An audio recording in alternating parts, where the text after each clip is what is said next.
Hi friends! Today we're going to be reading a really good story. Now some of you may have already read this, but let's go ahead and get started and maybe you'll learn a few different things. So today we're going to be reading The Three Little Pigs. Now this Three Little Pigs is retold by John Duncan and illustrated by Wes Ware. Does anybody know what retold means? Okay, so retold means that he is not the original author of this story. Mr. Duncan didn't write this story. Retold means that he took the original story and maybe he added some different things to it, or he wrote it in a different way. So, now we all know what an illustrator is. We've talked about this before. Yes, an illustrator is the person that draws the pictures. So let's go ahead. Before we start reading, I want to take a look at the cover. I want to look at the illustration on the cover illustration and see if we can figure out and make predictions on how this story is going to end. So I know that we see the wolf here.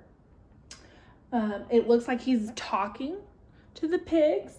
His mouth is open, he's pointing, and then the pigs, let's look at their faces. Let's focus on the pigs' faces and see if we can learn some things about the pig. Now this pig, he looks scared. This pig, he looks a little confused. Maybe he doesn't know exactly what's going on. Now this pig, his arms are crossed and he is mad. He's mad at whatever this wolf is telling him. So now, do we know what the wolf is telling him, judging by the three little pigs' expressions? Do you think he's inviting them to a birthday party? No, probably not. Do you think he might be being mean to them? That's a possibility. So let's go ahead and get started. So again, the three little pigs, retold by John Duncan and illustrated by Wes Ware. So once there were three little pigs. They set out into the great big forest to look for a nice spot to build homes. The first little pig gathered up straw to build his house. Swish, swash, swish. The second little pig gathered up sticks to build his house. Plickety, plackety, plick. The third little pig gathered up bricks to build his house. Ploppity, cloppity, clop. The first two pigs finished their houses in no time. They said to the third pig, "You're working too hard. Why don't you come and play?" But he kept right on building. Clink, clop, plop, swack. Finally, he was all finished. He relaxed by a warm fire in his safe and strong house. One day, a big bad wolf came to the straw house of the first little pig. He could smell a kettle of soup and it made him very hungry. So I want to stop really quick and look at this word kettle. Okay, does anybody know what a kettle is? Okay, so we can kind of tell by the picture. Look, here's the wolf and here's the first little pig.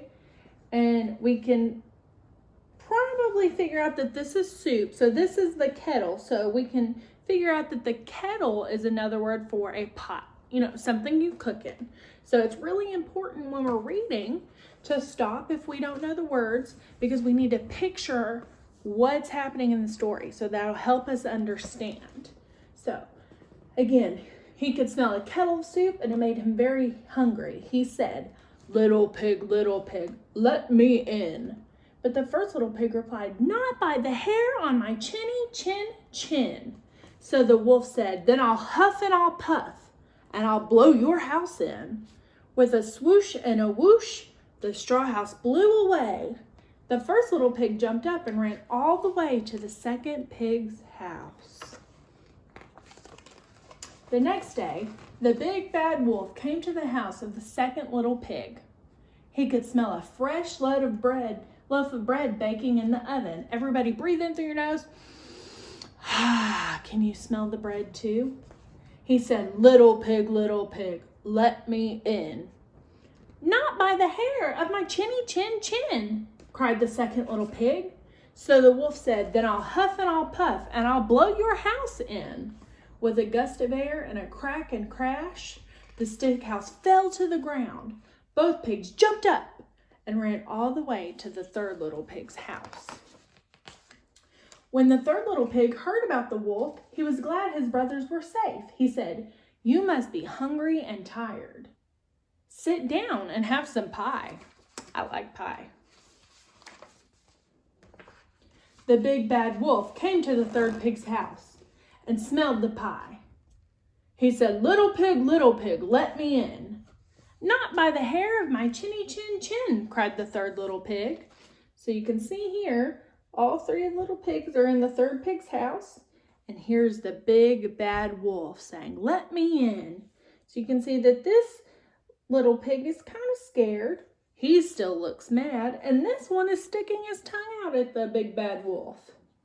Uh-oh. So the wolf said, then I'll huff and I'll puff and I'll blow your house in. He puffed and blew with all his might, but the brick house wouldn't fall down. So he gruffed and snuffed and blew again, but the brick house just wouldn't fall.